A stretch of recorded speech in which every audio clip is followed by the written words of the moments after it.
What's up? This is Manny Moonraker with UFO Buster Radio News.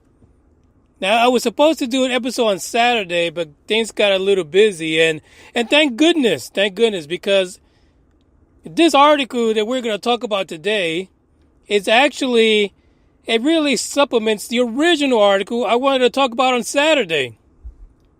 So originally, the article I wanted to talk about had to do with the fact that, scientists are coming out of the woodwork. They're listening to experiencers. But this one, it just falls right in line. And thank you today for showing up for my incoherent babble.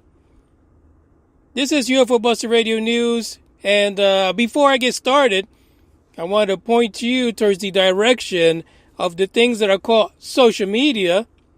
Don't forget to follow the podcast on Instagram, Twitter, and Facebook. The links are in the description, as well as the link for this particular news article. Lastly, I announced that here shortly, and it seems like shortly just keeps getting longer and longer, but here shortly, the new podcast will be coming out, the sports podcast. And I announced it on Twitter at UFO Buster Radio, but I haven't put it anywhere else. But I will be joining the cast and crew of Big Dime Betting Podcast. As you can imagine from the name, yeah, you know what it's about. It's about sports and putting down a little bit of that hard-earned money to gamble it away in the hopes of, some of these people you bet on have the cojones to bring it home. But we'll talk about that more a little later once we figure out what the fuck is going on with that podcast. In the meantime, let's go over to this crazy news report because it is bananas.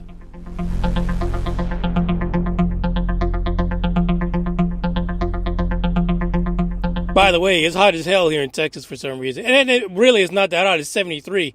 But when you compare it to like the 40s, it's blazing hot. And trust me, it'll get over the hundreds in no time at all. This story comes out of Montana. Now, I've been saying over and over in my crazy rants that science is it's picking itself up by its big girl panties and it's saying, I don't give a damn.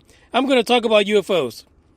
Slowly, over the few months that we've been dealing with this nonsense, and really, I mean, if you really want to go to the genesis of this, you could possibly take it back to the whole ATIP situation and how everybody came out of the woodwork when they discovered that the government had their secret program, right?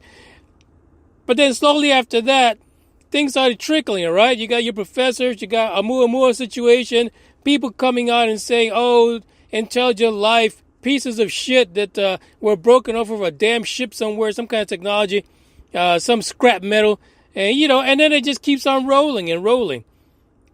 Specifically on Saturday, I was going to talk about an article that talked about someone who was an experiencer. They actually had a sighting situation that they were a part of, and science was listening to that experience. Someone actually went up and said, hey, let's investigate this shit for you because it's fucking crazy.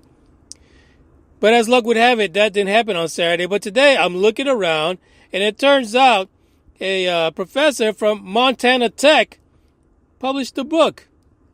In that book, he claims that UFOs are time machines from the future.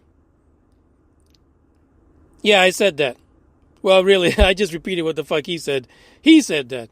Yeah, he's a Montana Tech professor who believes UFOs are much closer to home. And here's a quote. And this is Professor Michael P. Masters. The phenomenon may be our own distant descendants coming back through time to study us in their own evolutionary past. Now, I've seen this play out in movies a lot, actually. People come back from the future, and they try not to interfere because they'll fuck up the timeline and they'll cause all these parallel universes and all kind of shit like that. I wonder how many of those movies has he watched. His book is titled Identified Flying Object. And he has a doctorate of anthropology from Ohio State University. They kicked him out of Ohio and he ended up in Montana. And he basically is using his degrees to figure out what the hell is going on with these UFO encounters. And why are they happening?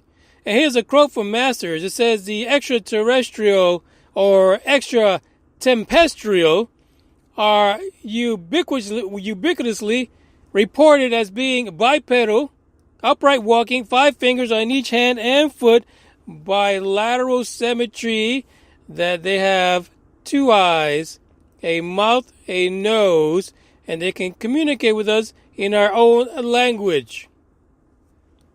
This is what he sees as it just being people from the future.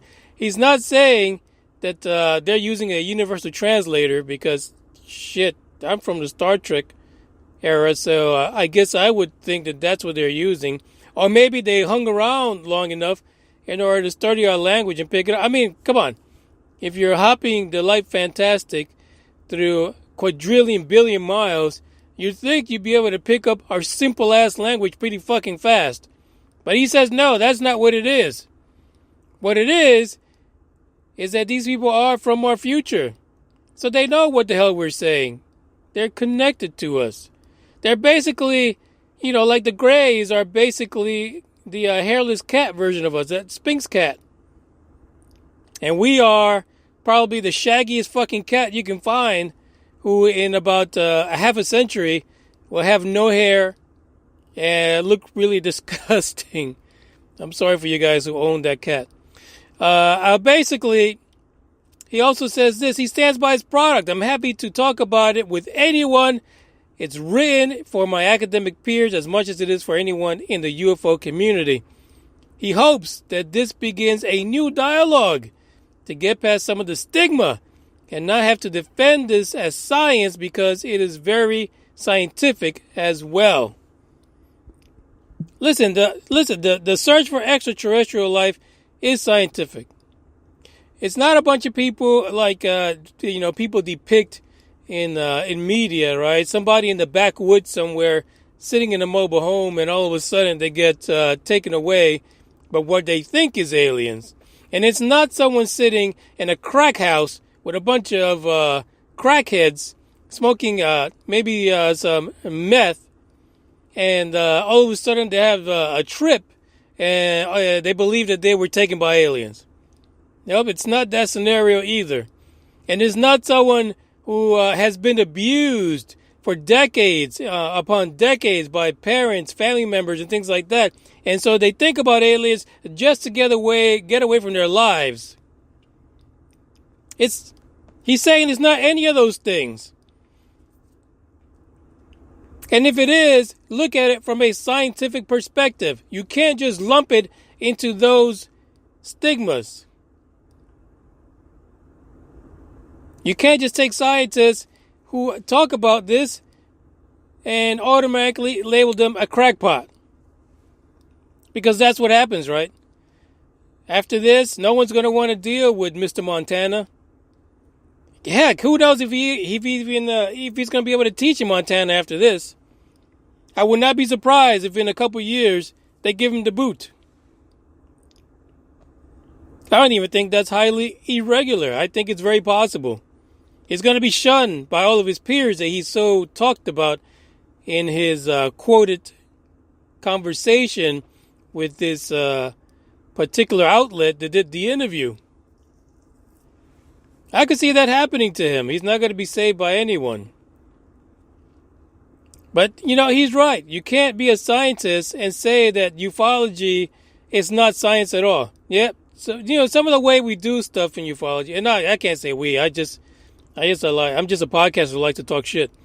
Some of the way that things are done in ufology, it's a little out there, It's a little out there, like summoning UFOs using your brainwaves, your spiritual guidance, or whatever the fuck you want to call it, your aura. That's not really scientific, right? So, and those are the situations that get all the glory. Those are the ones that end up in the news and in front of people.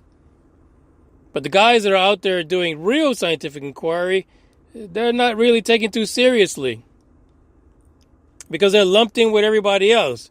They're lumped in with the fringes of ufology, which really, because ufology is a pseudoscience, the study as a whole is a fringe.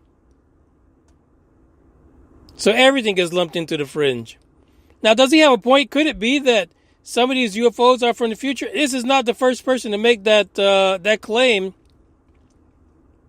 It's an ongoing claim, right? But it's another facet of ufology where you try to figure out where the hell these things coming from. Because the idea in our current science is that no one, no thing, whether human or not, can travel 4.2 far. Because it's too damn far.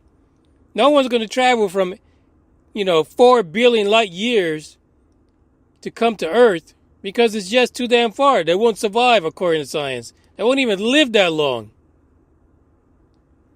So why not think that they're just coming from the future? I mean, that's another viable answer. I mean, you can't fucking answer how they get here. Well, fuck it. Let's throw them into the future. And they can come back in their DeLoreans and just watch us interact because they know how to speak English. I don't know. You can't write this stuff sometimes. I just have no idea. If you believe that these guys are from the future, let me know. Let me know what you think. Hit me up on one of the social media platforms. It's hard to really tell. I mean, I can't, initially when I saw his from the future, fuck it, I can't do it. But here's an archaeologist, right? That's his profession. He studies archaeology. And he says there's similarities between what people see, what they report, and our own history. So I don't know. It's a tough call. But if you decide that this is the way you want to go, let's have a chat about it. It's Manny Moonraker. I am signing out. That's the article for today. The link is in the description. And there's also a video connected to this particular article in there because it's actually from a TV station. So you might see some fascinating info on there. I'm checking out. Hey, finally, I got the original outro, but I think I'm with Ronnie. I kind of like using all that other stuff. So time for me to say ciao.